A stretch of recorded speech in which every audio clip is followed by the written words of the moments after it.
Hello, അസ്സലാമു അലൈക്കും. അപ്പോഴേ ഞാൻ പത്തിരി ചുട്ടെടുക്കുകയാണ്. അരിപ്പൊടി കൊണ്ടുണ്ടാക്കിയ പത്തിരി ചുട്ടെടുക്കുകയാണ്. അപ്പം ഞങ്ങളുടെ ഭാഗത്തൊക്കെ പത്തിരി എന്ന് പറയും. പക്ഷേ വേറെ സ്ഥലങ്ങളിലൊക്കെ വേറെ പേരാണ് ഇതിന് പറയണത് കേൾക്കുക. ഇപ്പോൾ ഇക്കാടെ ഒരു കൂട്ടുകാരൻ്റെ വീടുണ്ട് ആലപ്പുഴയിൽ. അപ്പോൾ ആലപ്പുഴയിൽ ചെന്നപ്പോൾ ഇതിന് വേറെ പേരാണ് ഞാൻ കേട്ടത്. ഒറോട്ടിന്ന് അങ്ങനെ എന്തോ കേട്ട്. അപ്പോൾ പല സ്ഥലങ്ങളിലും പല പേരാണ് ഇതിന് കേൾക്കണത്.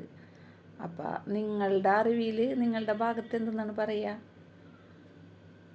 അപ്പം അറിയണവരുണ്ടെങ്കിൽ ഒന്ന് കമൻറ്റ് ചെയ്യട്ടാ. അപ്പം ഞങ്ങളുടെ ഇവിടെ ഇതിനെ പത്തിരി എന്ന് പറയും.